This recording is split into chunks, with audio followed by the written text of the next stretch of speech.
Momentan bin ich im Aufstieg auf die zweite Jurakette. Mit dem ersten Ziel jetzt das Restaurant Prelapat.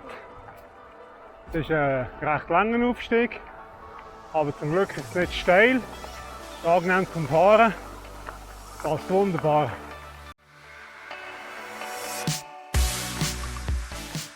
Ich komme jetzt hier zu dem Gasthof Prelapat. Es war angenehm zum Rauffahren, weil es nicht so steil ist. Aber jetzt geht es links hinter dem Hof. Jetzt geht der finale Aufstieg auf die zweite Kette zum Montagne de Sorbilliers. So, jetzt geht es los. Der Weg ist ein bisschen schlechter geworden, ein bisschen steiler. Es geht so noch ein paar hundert Meter bergauf.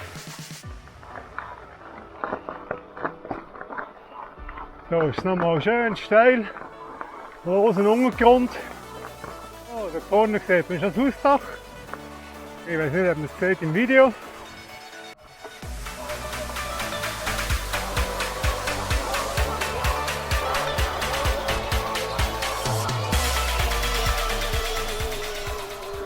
Voilà, geschafft.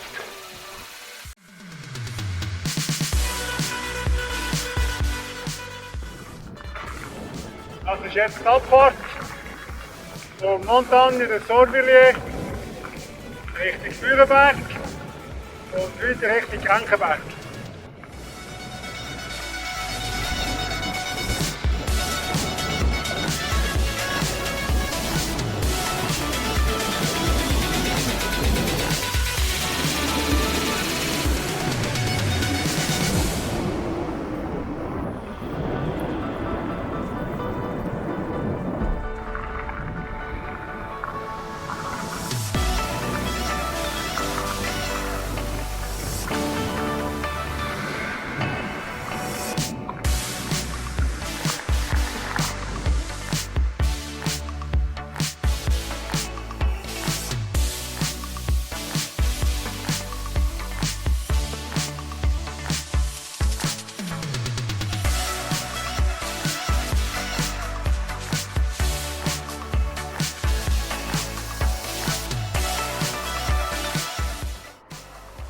Noch der letzte Aufstieg zum Oberkrankenberg.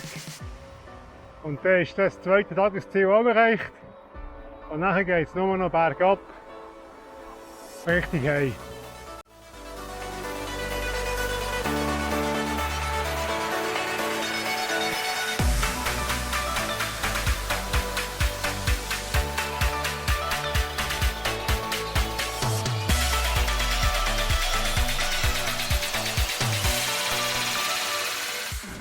So, jetzt wird es gleich noch ein bisschen nass.